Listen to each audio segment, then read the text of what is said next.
Hi friends, welcome to our channel.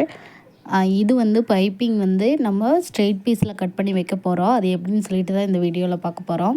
First வந்து அதுக்கு 1.5 இன்ச்சில் ஸ்ட்ரெயிட் பீஸில் வந்துட்டு கிளாத்து கட் பண்ணி எடுத்துக்கிறோம். அடுத்தது வந்து அந்த கிளாத்தை ரெண்டாக மடித்து அதுக்கு சென்டரில் வந்து பைப்பிங் த்ரெட் வச்சு சிங்கிள் ப்ரெஷர் ஃபுட் வந்து மாற்றிட்டு அதில் வந்து எட்ஜ்லேயே ஸ்டிச் போட்டு வரோம். இந்த மாதிரி நல்லா வந்து த்ரெட்டை ஒட்டியே வந்து ஸ்டிச் போட்டுட்டு வரணும். அப்போ தான் வந்துட்டு ப்ளவுஸில் ஸ்டிச் பண்ணி முடித்ததே ஃபினிஷிங் வந்து நீட்டாக இருக்கும். இப்போ ஸ்டிச் பண்ணி எடுத்தாச்சு.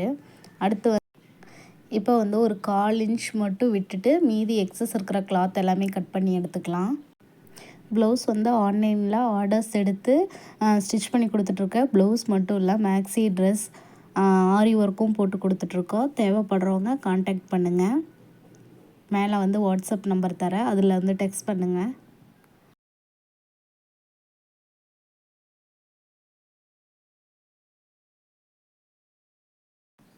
இப்போ வந்து கட் பண்ணி முடித்தாச்சு. கட் பண்ணி முடிச்சுட்டு லைனிங் கிளாத்தில் என்ன பண்ணுறோம் அப்படின்னா, கரெக்டாக அந்த 1/4 இன்ச்சுக்கு வச்சு ஸ்டிச் பண்ணி எடுத்துக்கிறோம்.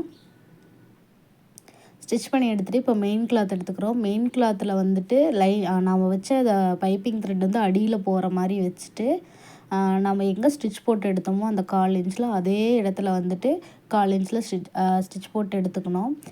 இது வந்து சிங்கிள் ப்ரெஷர் ஃபுட்டு மாற்றிருக்கேன். இப்போ வந்து திருப்பி எட்ஜு போட்டு எடுத்துட்டிங்க அப்படின்னா பைப்பிங் ரெடி. இந்த வீடியோ பிடிச்சிருந்தால் லைக் பண்ணுங்கள், ஷேர் பண்ணுங்கள், கமெண்ட் பண்ணுங்கள். தேங்க்ஸ் ஃபார் வாட்சிங். சப்ஸ்கிரைப் பண்ணி சப்போர்ட் பண்ணுங்கள்.